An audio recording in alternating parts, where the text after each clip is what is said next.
नाम संकीर्तन हरिवंश पुराण हरिनाम संकीर्तन हरिवंश पुराण हरिनाम संकीर्तन हरिवंश पुराण हरिनाम संकीर्तन हरि विना सौजन्य नेने काये हरि विना सौजन्य नेने काये हरि विना सौजन्य नेने काये तयान राधले वैकुंठ जोडले दयानरा लादले वैकुंठ जोडले तयान राधले वैकुंठ जोडले दयानरा लादले वैकुंठ जोडले सकळही घडले तीर्थाट घडले तीर्थाट सकाळी घडले तीर्थाट मनोमार्गे गेला तो तेथे मुकला मार्गे गेला तो येथे मुकला मनोमार्गे गेला तो येथे मुकला मार्गे गेला तो येथे मुकला हरिपाठी फिरावला तो शिरावला तोच धन्य हरिपाठी शिरावला तोच धन्य ज्ञानदेवा गोडी हरिनामाची जोडी देवा गोडी हरिनामाची जोडी ज्ञानदेवा गोडी हरिनामाची जोडी देवा गोडी हरिनामाची जोडी रामकृष्णावडी सर्व काळ कृष्णावडी सर्व काळ रामकृष्णावडी सर्व काळ हरिमुखे म्हणा हरिमुखे म्हणा हरिमुखे म्हणा हरिमुखे म्हणा हरिमुखे म्हणा म्हणा हरिमुखे म्हणा पुण्याची गणना कोण करी गणना कोण करी पुण्याची गणना कोण करी कुमार कुमार हरे विठोबार कुमार कुमार कुमार कुमार कुमार कुमार कुमार कुमार कुमार कुमार कुमार कुमार कुमार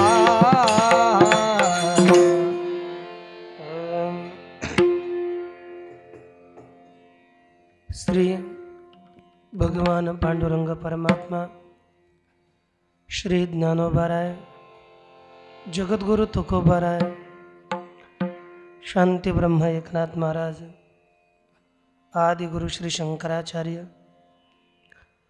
इत्यादी सर्व संतांच्या अलौकिक हेतुकी अकारण करुणाशा कृपेने श्री ज्ञानेश्वर महाराज द्वारा विरचित हरिपाठाचा आपला विचार चालू असताना या हरिपाठाच्या प्रसंगे हरिवंश पुराण हरिनाम संकीर्तन हरिविन सौजन्य नेने काहे या अभंगास अनुसरून आपण विचार करत आहोत. या अभंगाच्या प्रथम चरणाचा विचार करत असताना हरिवंश पुराण हरिनाम संकीर्तन आपण विचार पाहिला की भगवान परमात्म्याचं चरित्र सांगणारं जे पुराण आहे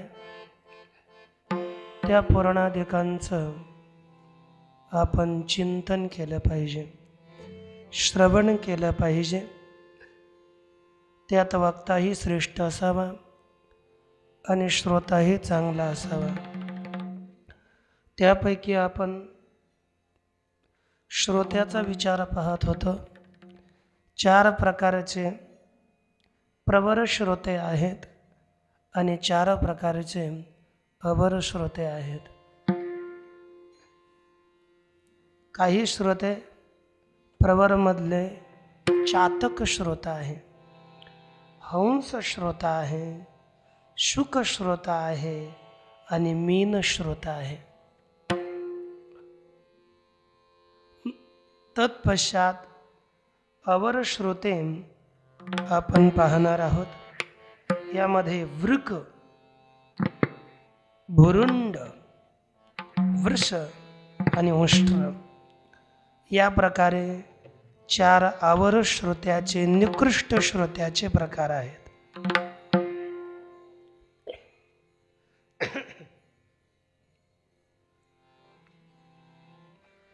मग यापैकी आपण श्रोता कोणतं झालं पाहिजे? उत्कृष्ट श्रोता. श्रवणाची नित्य निरंतर लालसा लागली पाहिजे. श्रवण म्हटलं तर आपले कान बधीर होतात असं नाही. नाहीतर आपण श्रवण नाही केलं, भगवत कीर्तन नाही केलं तर त्या बहिर्यागत आपली स्थिती होईल. बहिरा झालो या जगी. कारण काय? नाही ऐकिले हरिकीर्तन, नाही केले पुराण श्रवण, नाही वेदशास्त्र पठन, जगी बहिरा झालो त्या गुणे. या कारणामुळे मनुष्य या जन्मात जर आपण भगवंताचं कीर्तन पुराणादिक श्रवण नाही केलं तर आगामी जन्मामध्ये आपल्याला बहिरेपणा येऊ शकतो. म्हणून आपण नित्य निरंतर भगवंताच्या कथेचं श्रवण करावं.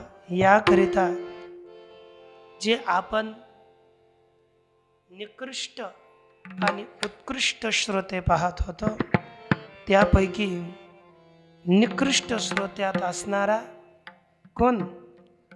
पहिला वृक आहे. वृक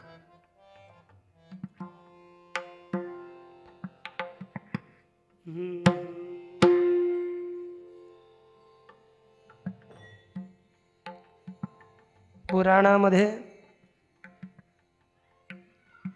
वर्णन केलं जातं की यस्तुदन रसिकान श्रोतृन वीरौत्यज्ञो वृको हि सह वेणु स्वन रसासक्तान वृकोरण्ये मृगानि यथा. ज्या प्रकारे वृक लांडगा अरण्यामध्ये वेणू स्व नरसासक्तान, हा वृक सगळ्या स्वनरसासक्तान, वेणू स्वनरसासक्तान, वेणूच्या आवाजाच्या रसामध्ये आसक्त झालेला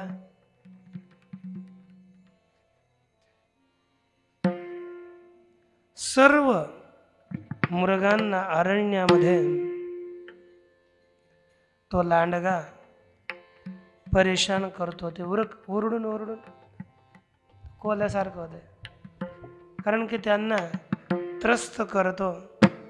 त्याप्रमाणे जो श्रोता कथेला येतो आणि आल्यानंतर काय करतो पहा, यस्तुदन रसिकान श्रोत्रन, रसिक श्रोत्यांना पीडा देत, दुःख देत,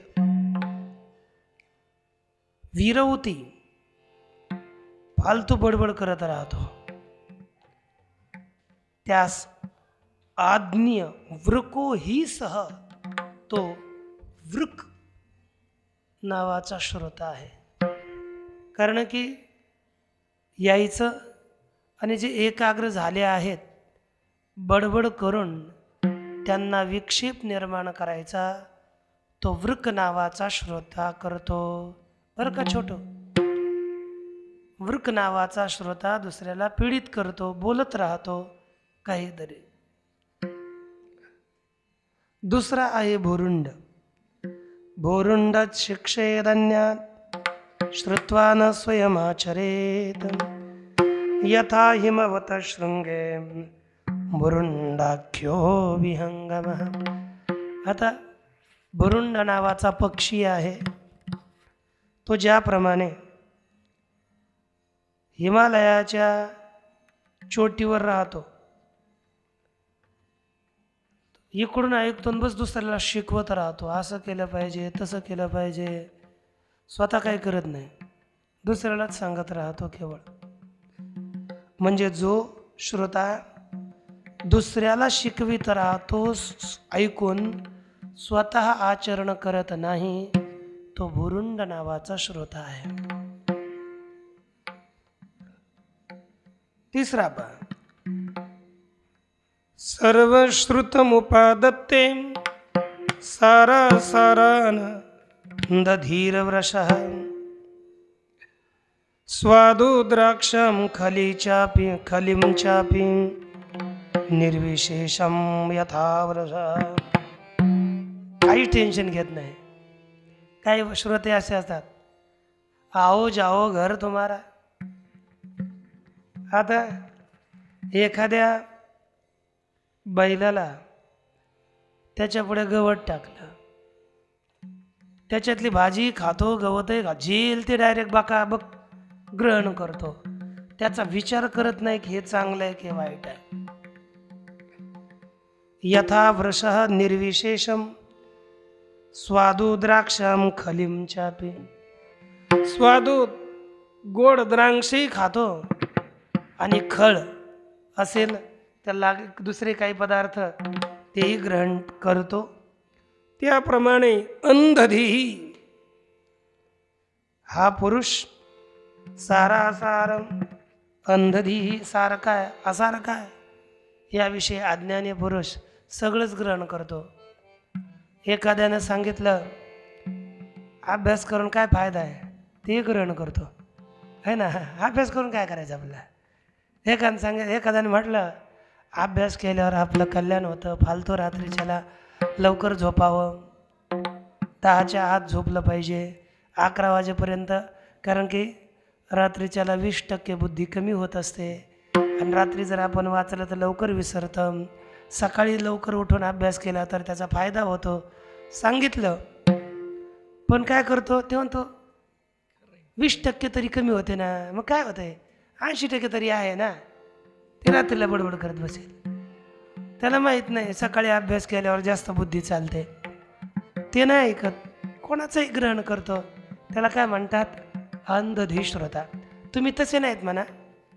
तुम्ही आजपासून कसे 10च्या आतच झोपणार आहेत आणि सकाळी 4च्या लवकर उठून अभ्यास करणार आहे तुम्ही, आहे का नाही. आणि असं केलं पाहिजे. नाही केलं तर यांना सांगितलं आज टोले द्यायचं. हे म्हणजे श्रोता हा चांगला असावा. पुन्हा दुसरा उठासारखा श्रोता कोणता आहे तुमच्यात काय ऐक नाही पहा. सौष्ट्रो मधुरम मुंचन विपरीते रमेतयः यथा निंबम चरणवंश्रो हेत्वाम्रमपि तद्युत्नृतम. ज्याप्रमाणे उठ. आता हे तर मी सांगितलेलं अगोदर ते उठासारख्या श्रोत्याचं आहे. हे काय ज्याप्रमाणे उठ चांगले आंब्याचं झाड सोडून देतो, आंबे खायचं सोडून देतो आणि कडुलिंब चगळत बसतो, त्याप्रमाणे जो श्रोता चांगले चांगले गुण सोडून देतो आणि वाईट दुर्गुण घेत राहतो. वाईट सांगितलं तो स्वीकारणार, चांगलं किती सांगा नाही ऐकणार. मग आता तुम्ही यापैकी कोणते श्रोता आहेत. ओटासारखे श्रोता होता की हंसासारखे श्रोते होता.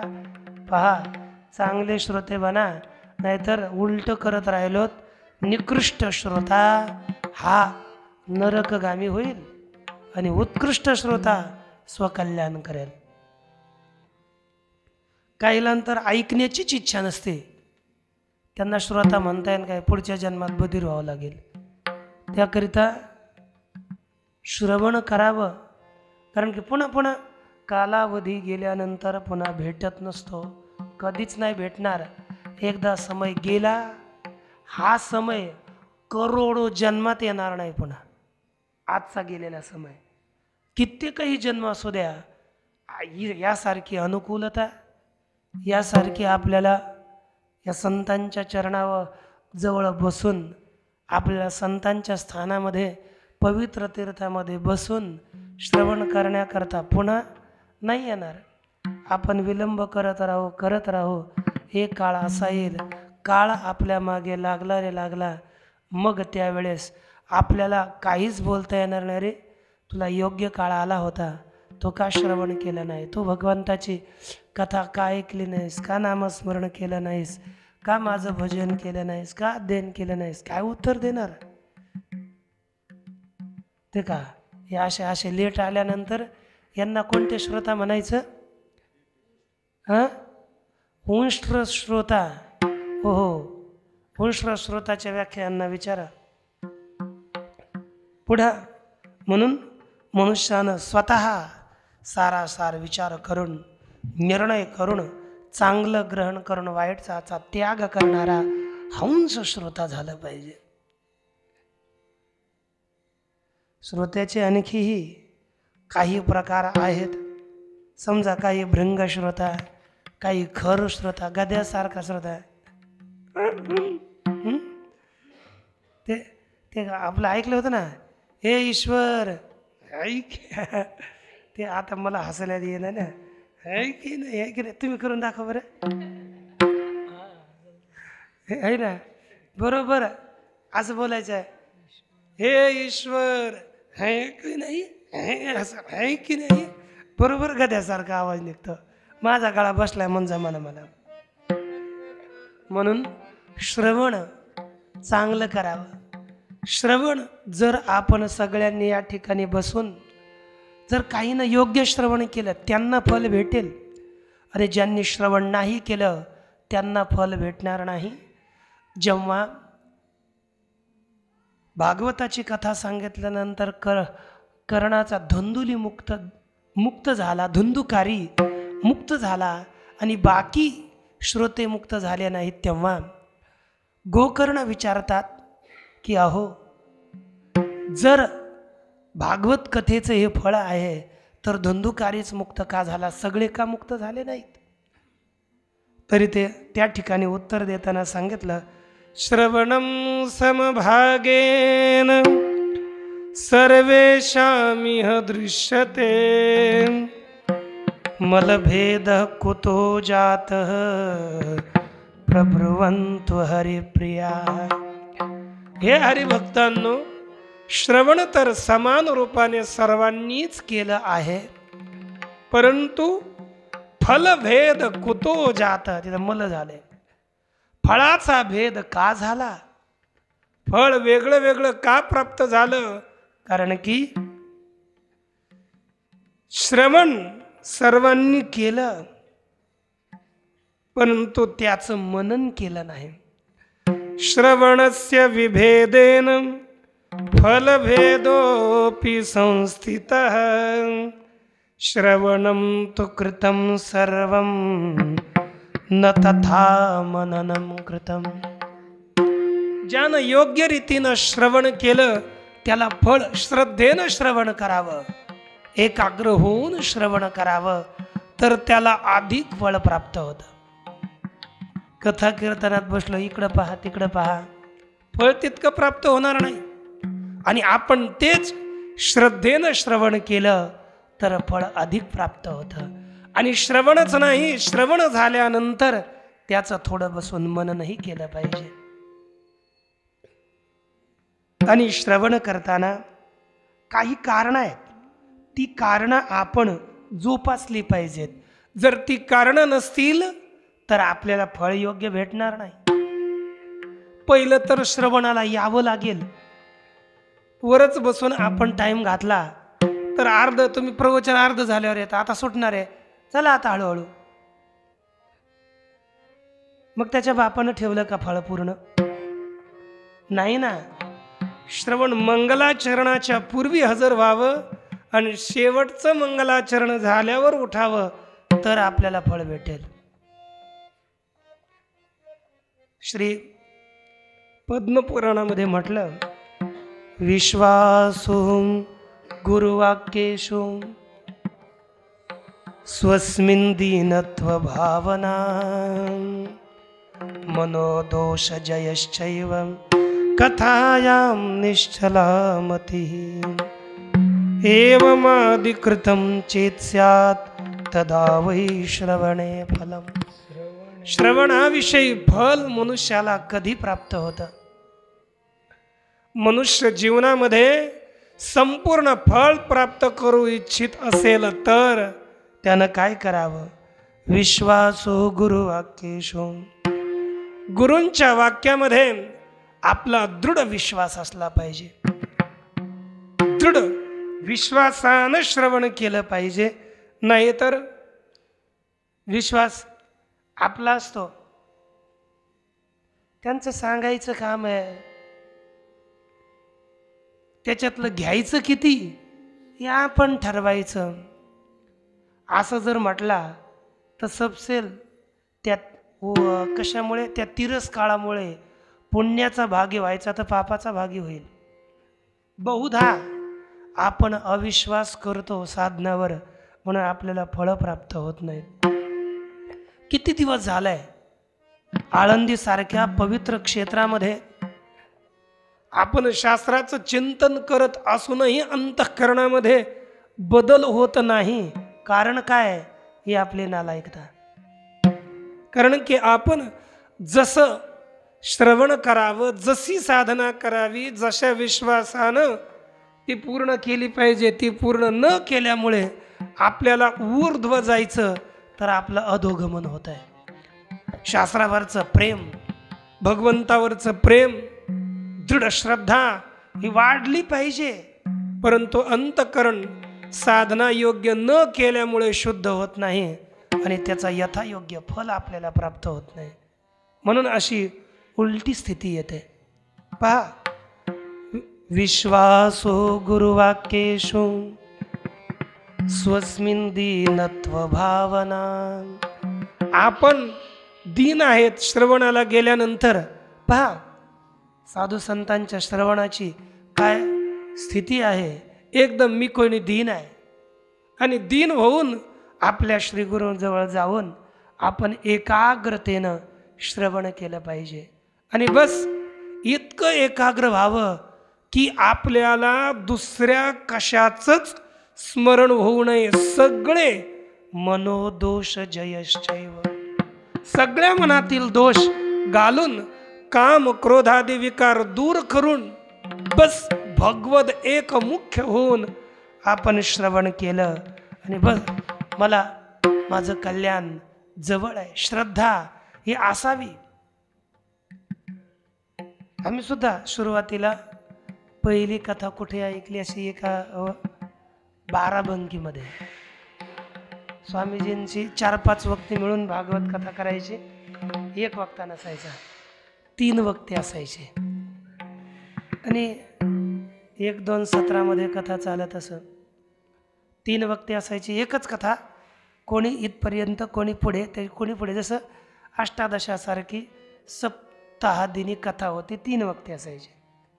मग पहिल्या दिवशी कथेत ऐकलं की झालं तर उपवास केला पाहिजे. लगेच आम्ही उपवास भागवतामध्ये. कारण ऐकायचं तर मग चांगलं ऐकायचं, पाठही चालायचे म्हणजे तिथंच. आणि मग एकाग्र होऊन पुढे बसून जे जे नियम सांगितले असतील ते सांगायचे. अरे खा ना, तू काय खात नाही आहे? म्हटलं एकदाच ठीक आहे. मग तसं आपण सांगतात ना शास्त्र, तसं ऐकायचा प्रयास करायचा. श्रवण आपल्या अंतःकरणातील दोष हळूहळू दूर होतात. दोष नसतात असं नाही. साधक अवस्थेत सर्वात दोष असतात, परंतु दोष दूर करण्याकरिता मनुष्य सजग झाला पाहिजे, दोष घेण्याकरिता नाही. नाहीतर आपण मग प्रमाद करत राहिलो तर किती कधी मृत्यू आल्यावर आपण सुधरू का त्यातून? नाही ना. त्याचा प्रयास आता करावा. कसा ऐकावं? ज्याप्रमाणे श्री अर्जुनजी ऐकत होते. अर्जुनाच्या श्रवणाविषयी भगवंतानं एक ओवी घातली. श्रीकृष्णोक्ती सागरा म्हणजे ज्ञानभरा, अगस्तीची परी दुसरा, गोट भरो पाहे एक सरा, आघवे यांचा. अर्जुनासारखं श्रोतृत्व आपल्यात असावं. अर्जुन श्रोता कसा आहे? ज्याप्रमाणे श्री अगस्ती महर्षीनं सगळा समुद्र एका ओंजळीत प्राशन केला, त्याप्रमाणे सगळं काही श्रवण करू इच्छितो. काहीची ऐकण्याची फार प्रवृत्ती असते. मी या पाठाला बसू का, मला ऐकू वाटतंय. मी हे करू का, ऐकू वाटतंय. त्याची प्रवृत्ती असली पाहिजे. अंतःकरणातून मनुष्य उत्साही असला पाहिजे. आणि हे श्रवण करत असताना श्रवणाचे सगळे दोष दूर करून भगवत कथेचे श्रवण आपला असावा.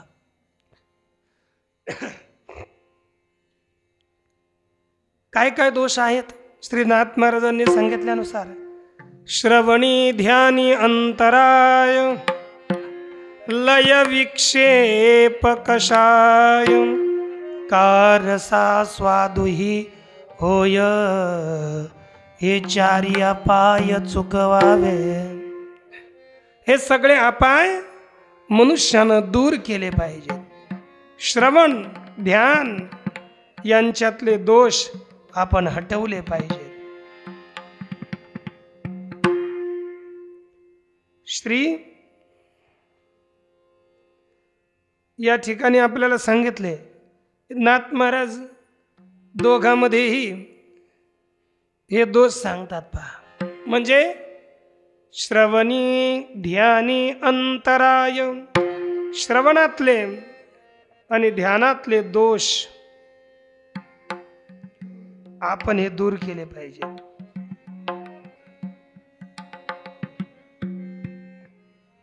याविषयी मग श्रवणातले कोणकोणते दोष सांगितला? लय विक्षेप कसाय, आकार सा स्वादुही होय. हे ध्यानातही दोष आहेत आणि श्रवणातलेही दोष आहेत. आपण वेदांत रत्न सागरमध्ये पाहिलं, श्रवणाचे वेगळे दोष केले आणि ध्यानाचे वेगळे दोष पाहिले. म्हणजे समाधीतले चिंतनातले वेगळे दोष. श्रवणातला विचार केला, भ्रम प्रमाद एवंच विप्रलिप्सा तथैव च कर्णापाटव इत्याद्या श्रुतौ दोषाश्चतुर्विधा. श्रुतौ म्हणजे श्रवणातील 4 प्रकारचे दोष आहेत. भ्रम, प्रमाद, विप्रलिप्सा आणि कर्णापाटव. भ्रम म्हणजे काय? वेदांत श्रवणे वक्तुस तात्पर्याद अर्थतः पृथक् अर्थस्य च प्रतीतिर्या सा भ्रम श्रवणे मता.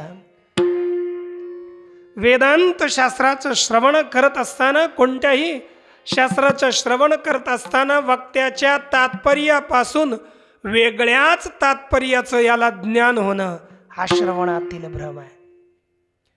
म्हणजे जे जसं त्याचं तात्पर्य आहे, अन्य अन्य अन्य क्या तस्मिन अतथा अतस्मिन तद्बुद्धी, म्हणजे जसं नाही तशी त्याच्याविषयी बुद्धी होणं, ही अन्यथा बुद्धी करणं, याला भ्रम म्हणतात. वक्ता सांगतोय एक आणि हा समजतोय एक, हा श्रवणातील दोष आहे, भ्रम. दुसरा आहे प्रमाद. मनुष्यानं प्रमादही करू नये. काय होतं? तथैव श्रवणे श्रोतुर यानावधानता भवेत आलस्यम श्रवणे यद्वा प्रमाद स्तोत्र कीर्त्यते. प्रमाद कशाला म्हणतात पा? तथैव श्रवणे श्रोतुर या अनवधानता. त्याचप्रमाणे भगवंताच्या या कथेच्या सर्वच श्रवणामध्ये श्रोता अनवधान होणं, अनैकाग्र होणं, जास्त लक्षण देणं, कधी इकडं पाहणं कधी तिकडं पाहणं, आलाय परंतु योग्य ऐकत नाही. बर, अथवा श्रवणे आलस्यम अथवा प्रमाद है ना, आलस्य, आळस करणं. आता आपण म्हटलं होतं 6 वाजता हरिपाठ विचार चिंतन होईल. आपण 6:30 6:45 आलो. हे काय दाखवतं? श्रवणातील आळस. म्हणजे त्याच्याविषयी गंभीर न होणं किंवा न येणं, त्याच्यापेक्षा पुढे जाणं, मग येण्याचाच अभाव, याला काय म्हटलं जातं? प्रमाद. कारण की आपल्याला दुसरं कारण अंग राहण्याचं नसतं, आपल्याला काही काम नसतं, पण आपल्यातला हा प्रमाद आपल्याला शेवटी बहिरा झालो या जगी अशा स्थितीला प्राप्त करेल, म्हणून सावध राहावं. विप्रलिप्सा म्हणजे विरुद्ध इप्सा. श्रवण विषयात भिन्ने श्रोतुर्या विषये स्पृहा सैव श्रवण दोषेषु विप्रलिप्सेति कीर्त्यते. श्रवणाच्या विषयाहून भिन्न विषयामध्ये वक्ता भिन्न एक विषय सांगतोय. श्रवणाला ऐकायला रामकथा, तो म्हणतो मला ऐकायची कृष्ण कथा. ऐकायला कृष्ण कथा, तो म्हणतो नाही देवी भागवत असतं तर ऐकलं असतं. आणि तिथे येऊन दुसऱ्या विषयाची इच्छा ठेवून बसणं. श्रवणाच्या विषयाहून भिन्न विषयामध्ये मनुष्याची इच्छा असणं, तिलाच श्रवण दोषातील विप्रलिप्सा, या प्रकारे विरुद्ध प्रलिप्सा, विरुद्ध इच्छा आणि करणा पाठव. जो आपण श्रवण करायला आलो पण कानानं ऐकूच येत नाही, कानाची मंदता, याला करणा पाठव दोष म्हणतात. मग असे हे सगळे श्रवणातील दोषांचा त्याग करून चिंतनातील लय विक्षेप कषाय रसास्वाद इत्यादी दोषांचा त्याग करून मनुष्यानं ताईट होऊन असं है ना, कथादी प्रवचनादी यांचं श्रवण कुठेही करावं. वक्ता कसाही असो, पण हा जो वक्ता बोलतोय, मग कीर्तन असो प्रवचन असो, एकदम श्रद्धेनं. वक्ता हा श्री व्यास स्थानी असतो, श्री नारद महर्षींच्या स्थानी आहे. मग साक्षात नारदजी आपल्याला उपदेश करतात आणि साक्षात व्यासजी आपल्याला उपदेश करतात. या बुद्धीनं आपण श्रवण करावं आणि वक्त्याचंही तसंच चयन करावं, नाहीतर विनोदाचार्य घेऊन येऊन आपला नाश करावा, असं नाही करावं. मग श्रोता वक्ता कथा हे जर योग्य ठिकाणी आले तर त्याचं वर्णन किती श्रेष्ठ आहे, ती कथा किती श्रेष्ठ आहे. आणि तत्पश्चात केवळ श्रवणच नव्हे तर श्रवण केल्यानंतर आपण दुसरंही करावं. अथर्ववेद सांगतो आपण ऐकावं काय? भद्रम श्लोकम श्रूयासम. आपण कल्याणकारी भगवान परमात्म्याच्या यशास ऐकावं. भद्रम श्लोकम श्रूयासम, कारण की तेच आपलं कल्याण करणार आहे. म्हणून आपण बोलतो ना, प्रतिदिवस नाही पण कधी कधी करतो, भद्रम कर्णे शृणुयाम देवा. हे देवा, मी कर्णांनी इंद्रियांनी चांगलं ऐकावं, वाईट ना ऐकावं. वाईट हे कानापर्यंतही येऊ नये. आणि चांगलं ऐकल्यानंतर दुसरं काय करावं? तमुष्टवामय्य इमा जजान. त्या भगवान परमात्म्याची स्तुती करावी, त्याचं कीर्तन करावं.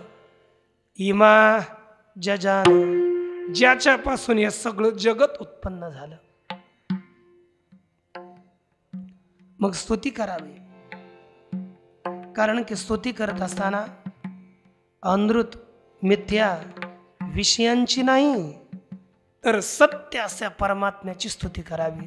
सत्य अशा परमात्म्याचं लीला कीर्तन, गुण कीर्तन आणि नाम संकीर्तन मनुष्यानं केलं पाहिजे. हे 3 कीर्तन अवश्य करावे. काय काय कीर्तन?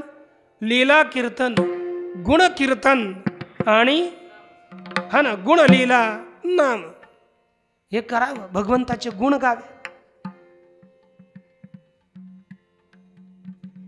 कारण की म्हणून जगद्गुरु तुकोबाराय बोलतात काय, माझी वाणी तुझे वर्णे गुण नाम माझी वाणी तुझे वर्णी गुण नाम माझी वाणी तुझे वर्णी गुण नाम माझी वाणी तुझे वर्णी गुण नाम ऐसे देई प्रेम काही कळा ऐसे देई प्रेम काही कळा ऐसे देई प्रेम काही कळा भगवंताच्या गुणांचं वर्णन करावं मग ते सगळे असतील ऐका यशस्वी औदार्य ज्ञान वैराग्य ऐश्वर्य हे साही गुणवर्य वसती जेथ. हे सगळ्या 6 गुणांचं वर्णन आपण भगवंताच्या गुणांचं कथन केलं पाहिजे. एक एक गुण आपल्याला तदनुरूप सामर्थ्य देणार आहे. भगवंताचं यश त्याच्या यशाचं वर्णन केलं तर आपलं यश वाढेल. म्हणून त्याचे गुण आपण गायले पाहिजेत. भगवंताचे गुण जसे गावेत तसं भगवान ऐक नाही. सत्यमिद्वा उत्तम वयमिंद्रम स्तवाम न अनृतम. ऋग्वेदातील श्रुती आम्ही त्या सत्य परमात्म्याची स्तुती करू व्यर्थ विषयाची स्तुती करणार नाहीत अशीच प्रतिज्ञा आपली असावी. मग भगवंताची स्तुती करायची. स्तुती म्हणजे काय? श्री मधुसूदन सरस्वती महाराज बोलतात स्तुतीर्नाम गुणकथनम. स्तुती अर्थात भगवान परमात्म्याच्या गुणांचं कथन करणं. भगवंताचे गुण आपण सांगावे आणि कसं ऐकावे? श्रद्धेनं. आणि श्रद्धेनं ऐकलं तर श्रद्धया सत्यम आप्यते. श्रद्धेनंच सत्य अशा परमात्म्याची प्राप्ती होते. आणि अश्रद्धया हुतं दत्तम तपस्तप्तं ग्रदंजेत असदिती उच्यते पार्थ. ते सगळं अश्रद्धेनं करावं तर तेच लागतंय. परंतु बस श्रद्धेनं प्रेमानं केलं तर फळ भेटतं आणि अश्रद्धेनं केलं तर फळ भेटत नाही. म्हणून श्रद्धेनं भगवान परमात्म्याचं नाम म्हणामहे. गुणकीर्तन करावं. भगवंताच्या लीला सांगाव्यात. है की नाही? नाथ बाबा काय बोलतात?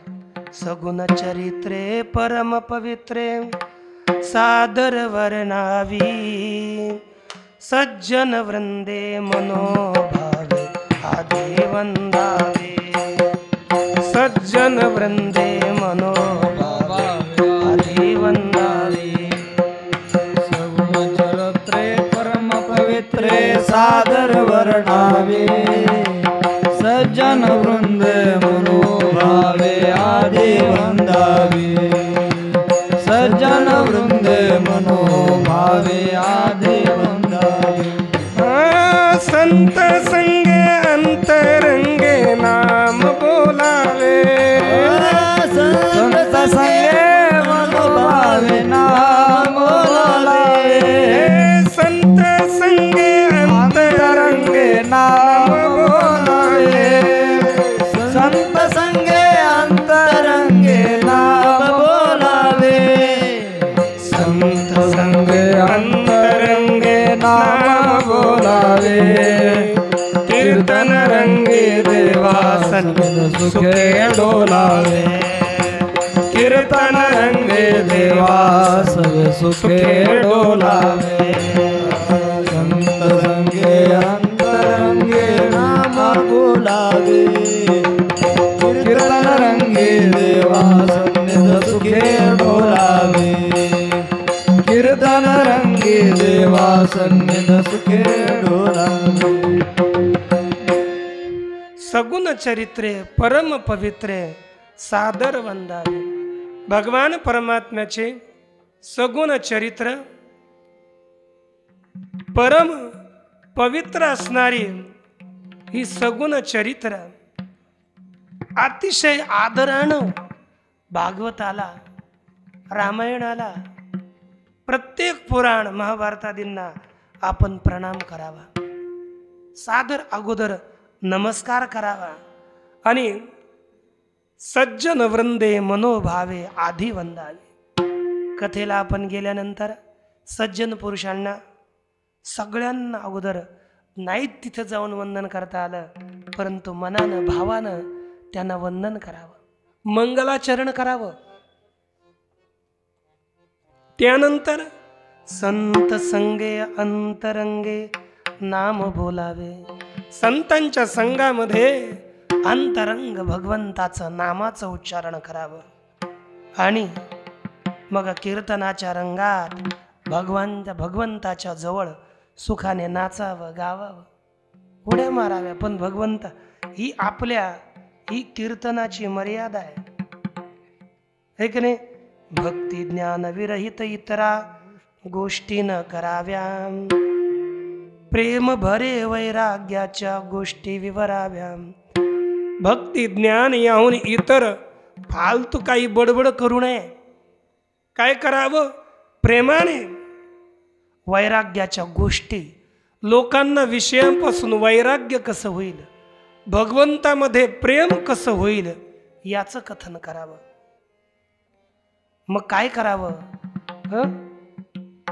जेणेकरुणी मूर्ती ठसावे अंतरी श्रीहरीची, ऐसी कीर्तन मर्यादा आहे संतांच्या घरची. है की नाही? किती सुंदर आहे. ज्याने अंतःकरणामध्ये भगवान परमात्म्याची मूर्ती स्थिर होईल, आपल्याला ध्यान करावंसं वाटेल, भगवंताचं नामस्मरण करावंसं वाटेल, असं आपण कीर्तन करावं. साक्षात भगवान परमात्माच, कारण कीर्तनामध्ये भगवान असतो. भगवान परमात्मा कीर्तनात असतो, निश्चित असतो. मग आपण त्या कीर्तनाला उपहासाचं व्यर्थ साधन बनवू नये. फार प्रेमानं भगवंताच्या कथा सांगाव्यात, जेणेकरून भगवान परमात्मा आपल्या अंतःकरणामध्ये येऊन राहील, येऊन गोपाळ राहे तेथे, असं आपण करावं. मग हे श्रवण लीला कीर्तन भगवंताचं करावं. आणि लीला कीर्तन मग तो कोणी असो, कोणी केलं तरी तो भगवान परमात्म्याचे चरित्र गाणारा भगवान परमात्मा त्याला श्रेष्ठ बनवतो. श्रीनाथ बाबा बोलतात, तुम्ही चरित्र कोणाचे वर्णन करा.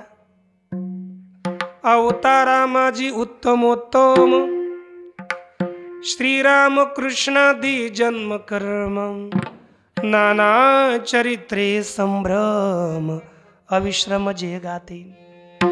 जे नित्य निरंतर भगवान परमात्म्याचा अवतारात उत्तम अवतार असणारे रामकृष्णादी अवतार यांचं चरित्र आपण गायलं पाहिजे. बरी गायलं तर फळ काय भेटतं?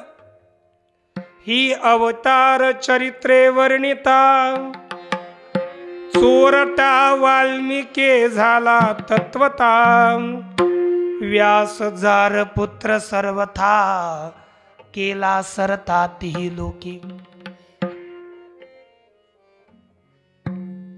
ते बोलतात ही अवतार चरित्रे वर्णिता, भगवान परमात्म्याची अवतार चरित्र आपण वर्णन केलं असता चोरटा वाल्मिकी. हो, चोरटा आपल्या इकडे वाल्या कोळी म्हणतात, आहे का नाही? प्रमाण आहे की काही आहेत, प्रमाणे आहेत आपल्यानुसार, पण याच्याविषयी बाहेर अन्य प्रदेशात गेल्यावर विवादही चालतो, भरपूर चालतो. पण आपल्याकडे तशी प्रमाणं आहेत. साक्षात वाल्मिकी महर्षी झाले, आद्य कवी केवळ भगवान परमात्म्याचे औच्य अवतार चरित्र वर्णन करणारे होते. म्हणून व्यास जारपुत्र, जारपुत्र म्हणजे व्यासजी विवाहित मुलीचे पुत्र नाहीत, व्यासजी अविवाहित कन्येचे मुलं आहेत, कन्येचा मुलगा आहे. जेव्हा मत्स्यगंधा ही एक माशाच्या कोळ्याची नाही, माशाची मुलगी आहे. माशी एक करणकी आणि ती एक राजाची मुलगी आहे. एकदा राजा नवीन लग्न झालं, युद्धावर जावं लागलं, कामानं तिकडे व्याकुळ झाला, वीर्यपात झाला. मग त्यानं पक्षाकडे, नाव आठवणा, पक्षाकडे ते वीर्य दिलं ह्याच्यात पाण्यात, काय कशामध्ये, आपल्या झाडाच्या पानामध्ये, आणि सांगितलं हे नेऊन पत्नीला घरी द्या. घेऊन येत असताना त्यातलं ते त्याचे 2 भाग झाले आणि ते खाली पडलं पाण्यात. पाण्यात पडलं, मला वाटतं एक मग, आणि एक मगरीनं त्याचा बिंदू घेतला आणि एक बिंदू माशानं घेतला, असे अंदाजे. आणि मग ते जे काही दुसरा बिंदू होता, एकापासून पुरुष झाला आणि एकापासून मुलगी झाली. ती कोळ्यानं ती पाहिलं, फार मोठा मासा दिसतोय, फाडून काढला, तर त्याच्यात एक बालिका निघली. मुलगा राजाला देऊन टाकला कुठेतरी, आणि बालिका जवळ ठेवली. आणि ती जवळ ठेवल्यानंतर तिचा दुर्गंध येत असे म्हणून तिचं नाव होतं मत्स्यगंधा. राजाची मुलगी आहे. आणि मत्स्यगंधा आता कोळ्यानं पालन केली म्हणून कोळ्याची आपण म्हणू मुलगी. परंतु त्यानंतर ती मत्स्यगंधा आपल्या उपजीविकेकरिता नित्य निरंतर नाव चालून इकडच्या कडीचे लोक पलीकडच्या कडेला घेऊन जात असे. एक वेळ श्री पराशर महर्षी आले आणि पराशर महर्षीनं पाहिलं की हा काळ, या काळात जर गर्भाधान झालं तर फार श्रेष्ठ मुलगा निर्माण होईल, या जगाचं कल्याण करणारा मुलगा निर्माण होईल. म्हणून त्यांनी त्या कन्येकडे एक याचना केली. त्यांनी सांगितलं दिवस आहे, रात्र नाही आहे. त्यांनी दिवसाची रात्र केली. बरं सांगितलं पाण्यात नाही, होडी आकाशात, बेट निर्माण बेटावर, आणि तेथेच या पराशरापासून मत्स्यगंधे, आणि सांगितलं मी कन्या आहे, मग माझं कन्यात्व नष्ट होईल. त्याने आशीर्वाद दिला, तू कन्याच राहशील, तुझं कन्यात्व नष्ट होणार नाही. आणि त्या ठिकाणी तेथेच तुरंत लगेच व्यासजीचा जन्म झाला. 9 महिने 9 वर्ष काय ते नाही, लगेच तात्काळ जन्म, लगेच 12 वर्षाचे.